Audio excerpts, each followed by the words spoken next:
First ever factory outlet, Chandanagar, Mukunda Jewelers, opening soon. No making charges.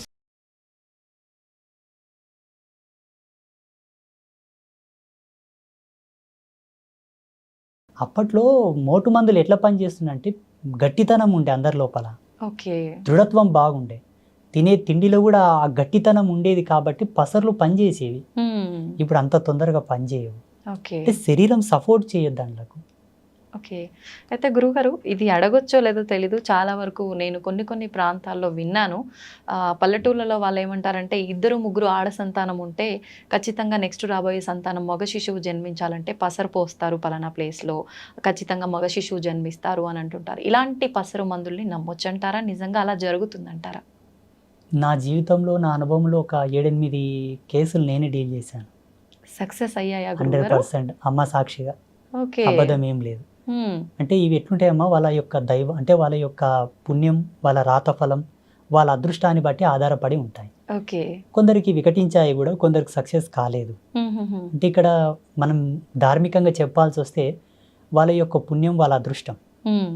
ఇటువంటివి ఏంటంటే hormonal సెక్టర్ని మార్చేటటువంటి మూలికలు కొన్ని ఉంటాయి. ఓకే.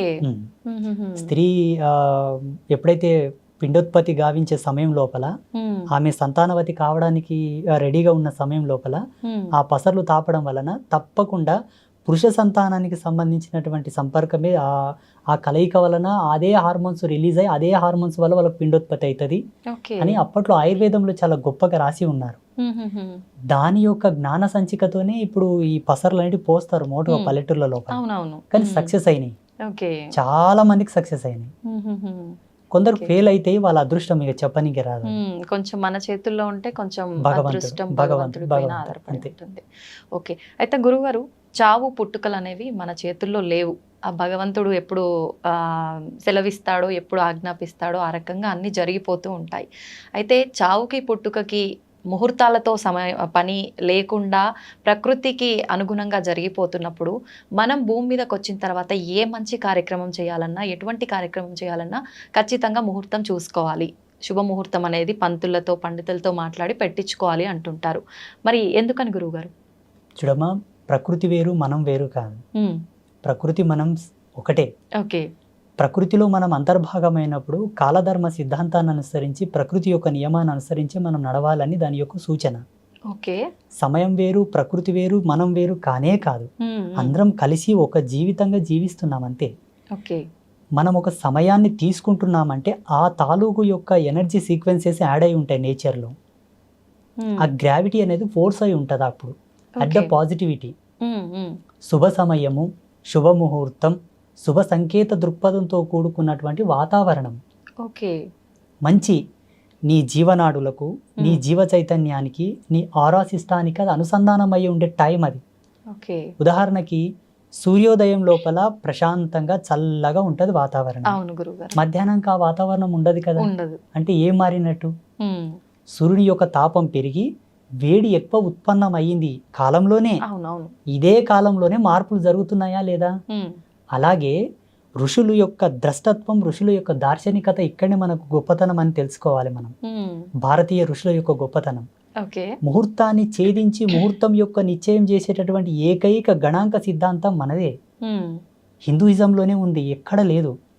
ముహూర్త ప్రమాణాన్ని అంత ఈజీగా లెక్క కట్టడం అందరికి సాధ్యం కాదు. చాలా సెన్స్ కావాలి దానికి. అబ్బా, ఎంత తపస్సు చేయాలో. ఇప్పుడు కాలంతో మాట్లాడాలి తల్లి లైవ్గా. కాలంతో లైవ్లో మాట్లాడితే తప్ప ముహూర్త నిశ్చయం కాదు. ఈ ముహూర్తాలు, ఈ పంచాంగం, ఈ ఆస్ట్రోఫిజిక్స్ అంతా కూడా 14 లక్షల సంవత్సరాల క్రితమే రాయబడింది. 14 లక్షల సంవత్సరాల క్రితం రాయబడ్డటువంటి పంచాంగంలోనే రేపు వచ్చే అమావాస్యకు సూర్యగ్రహణం ఉంది, ఇప్పుడు వచ్చే అమావాస్యకు సూర్యగ్రహణం ఉందని ఇప్పుడే మన పంచాంగంలో రాశారు. కరెక్ట్ ఆ రోజు సూర్యగ్రహణం పడుతుందా లేదా మీరు చెకప్ చేసుకోండి కావాలంటే. 100% మన పంచాంగంలో చెప్పిన ముహూర్తంకే సూర్యగ్రహణం పడుతుంది. అంటే 14 లక్షల సంవత్సరాల క్రితమే నిశ్చయమైనటువంటి ముహూర్తాలే ఇప్పటికీ ఉన్నాయి. అమావాస్య, పౌర్ణమి, గ్రహాలు, నక్షత్రాలు, మనకొచ్చే పుష్కరాలు, కుంభమేళ, ప్రతి ఒక్కరు పెట్టుకునే ముహూర్తాలు, ఎవ్రీథింగ్ ఆల్సో, ప్రతిది కూడా.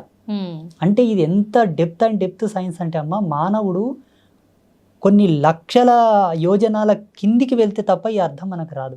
అవును. ఓకే. కానీ ఋషులు ఎలా ఇచ్చారో, అందుకే గురువుని సాక్షాత్తు భగవంతుడితో సమానం పోల్చారు మన ధర్మంలో. భగవంతుడే ఒక మనిషి వచ్చి మనకి ఇన్ని అద్భుతాలను ఇచ్చాడని నేను భావిస్తున్నాను. ఇప్పుడు రేపు అన్నది కూడా భవిష్యత్తే కదమ్మా. అవును గురువు. వచ్చే అమావాస్యకే సూర్యగ్రహణం పడుతుందని ఇప్పుడు పంచాంగంలో రాశారు కదా. వీళ్ళు రాసిన దానికి అక్కడ గ్రహాలు మారుతున్నాయా, లేకపోతే అక్కడ గ్రహాలు మారేదాన్ని బట్టి వీళ్ళు రాశారా? మారేదాన్ని బట్టే వీళ్ళు రాశారు. వీళ్ళకి ఎలా తెలుసు? అప్పుడు రాకెట్స్ లేవు కదా గ్రహాల దగ్గరకు పోవడానికి. అవును. ఇప్పుడు ఏరోప్లాన్స్ ఉన్నాయి, అవును. అప్పుడు రాకెట్స్ లేవు కదా. ఒకవేళ మా ధర్మం లోపల విమానాలు ఉన్నాయి, పుష్పక విమానాలు ఉన్నాయి అంటే నువ్వు నమ్మరు. పోనీ అట్లానే పోయి చూసిండ్రంటే కూడా నమ్మరు. లేవు, ఇప్పుడిప్పుడే కనిపెట్టారా అని అంటారు. నిజంగా ఉన్నాయా గురువుగారు పుష్పక విమానాలు? 100%, 100% ఉన్నాయి. ఓకే. ఆత్మసాక్షి ఉన్నాయి.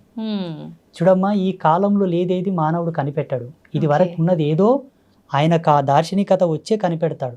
ప్రతి సైంటిస్ట్ అయినా, ఏ ఫార్ములా అయినా, ఏ పరికరమైనా సరే, కాలంలో లేనిది ఏది ఆయనకు ద్రష్టత్వంలోకి రాదు.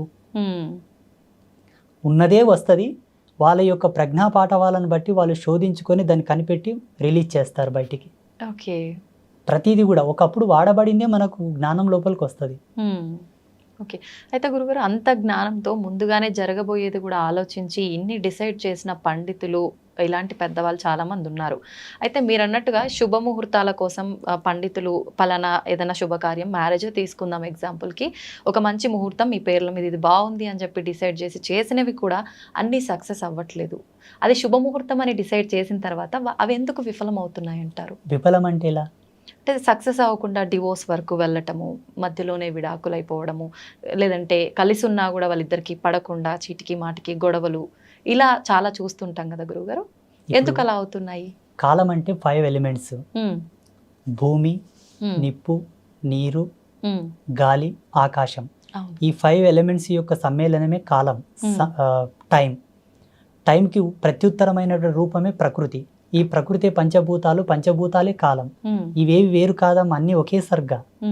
అయితే పంచభూతాల ప్రమోదంగా వచ్చేటటువంటి ఆ యొక్క పాజిటివిటీ ఏదైతే ఉందో అది నీ జీవధర్మ సిద్ధాంతానికి అనుసంధానం కావాలని ముహూర్తం ఉంది. ఇక్కడ ఒకరినొకరు అర్థం చేసుకొని కాపురం చేయనికి చేతగాక హోదాలు అడ్డం పెట్టుకొని, డబ్బు అడ్డం పెట్టుకొని, నీ జాబ్ తక్కువ, నా జాబ్ ఎక్కువ, నీవు నాతో కలిసి అంటే వ్యక్తిగత భేదాలు పెట్టుకొని విడిపోవడానికి ముహూర్తానికి సంబంధం లేదు. ప్లీజ్. ఓకే. ఇది వ్యక్తుల యొక్క సహజ సిద్ధమైన నిర్మాణంలో జరిగే కాపురాలి వల్ల. దీనికి కారణం ఏంటంటే ఇప్పుడున్న సామాజిక రుగ్మతలు, ఒకరితో ఒకరిని పోల్చుకుంటున్నారు. అవును. ఆ పోలిక వల్ల విభేదాలు వచ్చి విడిపోతున్నారు చాలా మంది. ఇంకొంతమంది సర్దుకోవడం లేదు, ఓపికలు లేవు మన వాళ్ళకి. ఇప్పటి మానవునికి ఓపిక లేదు. అప్పట్లో పాతకాలంలో ఎన్ని విపత్తులు వచ్చినా, ఎన్ని ఇబ్బందులు వచ్చినా ఓపిక గట్టి ఉండే. ఓపిక ఎంత దృఢమో జన్మ అంత సార్థకత అని చెప్తారు మన ధర్మంలో. ఓపిక లేని వాళ్ళ జన్మలు సార్థకతను పొందవు. ఓపిక లేకపోవడం వల్ల విడిపోతున్నారు కానీ ముహూర్తం ఏం తప్పు లేదు ఆడ. ముహూర్తం యొక్క సిస్టమ్ వేరు. ఇప్పుడు ముహూర్తాలు, ఈ నక్షత్రాలు, ఈ పంచాంగాలన్నీ 83 లక్షల జీవరాశులు పాటించవు. మనిషి ఈ పరివర్తనలోకి రాగలిగాడు. ఈ విజ్ఞాన శోధన చేశాడు మానవుడు. ఈ కాలగణన సిద్ధాంతాన్ని మనం మాత్రమే ప్రతిపాదించాం, మిగతా జీవరాశులు కాదు. అందులో ఒక మంచి, చెడు, ఇది శుభం, ఇది అశుభం, ఇది ఒక ఆరోగ్యకరమైనటువంటి వ్యవస్థ. ఇక్కడ మనం చెడిపోయి మళ్ళీ ముహూర్తాన్ని నింద చేయడం ధర్మం కాదు. ఓకే. అంటుంటారు కదా గురుగారు, కానీ అంటే ఈ మధ్య కాలంలో అంటే పెట్టిన ముహూర్తం కరెక్ట్గా లేదేమో, కరెక్ట్గా వీళ్ళిద్దరికి మ్యాచ్ అవ్వలేదేమో, ఆ పంతులు అంటే ఎలా డిసైడ్ చేశాడో ఇలా జరిగిపోయింది. నేను ఆ విషయానికి వస్తే మీకు ఒక ఎగ్జాంపుల్ చేస్తాను. ఓకే. సీతారాములు నడయాడిన కాలం ఆ కాలం ధర్మవంతంగా ఉండేనా? ఇప్పుడు ఈ కాలం ధర్మవంతంగా ఉందా? ఆ కాలమే ధర్మం. ఆ కాలంలో ధర్మం సమున్నతంగా ఉంది. అవును. ఎందుకంటే శ్రీరామచంద్ర ప్రభుల వారు పుట్టినప్పటి నుంచి వారి అవతార సమాప్తి అయ్యే వరకు కూడా ధర్మం సమున్నతంగా ఉన్నదని చెప్పి మన గ్రంథాల ఆధారంగా చెప్పబడి ఉన్నాయి. ఎంతో మంది ఋషులు కూడా చెప్పారు. అవును. శ్రీరామచంద్ర ప్రభుల వారి యొక్క ముహూర్తం ఎవరు పెట్టారు?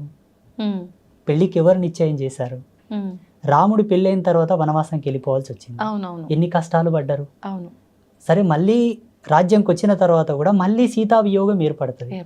సీత కలిసిన తర్వాత ఆమె భూమిలోకి వెళ్ళడం, ఈయన అవతార సమాప్తి చేసుకోవడం. వాళ్ళు ఎక్కడ సుఖపడ్డారు? అవును. పోనీ పాండవులు కష్టపడ్డారు కదా. పోనీ శ్రీకృష్ణుడు కూడా కష్టపడ్డాడు కదా, అవును. పోని దేవేంద్రాదులు కూడా కష్టపడ్డారు కదా. ఇప్పుడున్న మానవుడు, ఇప్పుడు జీవించే మానవుడు దాని భూతద్దంలో ఎట్టి చూస్తున్నాడు ముహూర్తాన్ని. ఓకే. దాని యొక్క నిర్మాణం, దాని యొక్క నిర్మాణం వేరు. ముహూర్తాన్ని తప్పకుండా మానవ జన్మ ఎత్తిన తర్వాత ప్రతి మానవుడు ముహూర్త నిశ్చయంతోనే జీవితకాలం గడవాలి.